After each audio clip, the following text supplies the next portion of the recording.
വിമ്മി നിന്നു.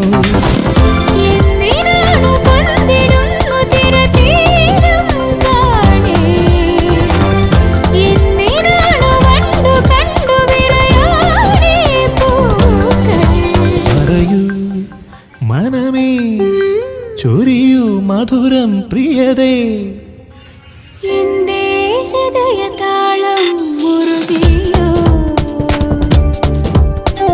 എന്റെ കണ്ണിലിളമീൻ തുള്ളിയോ.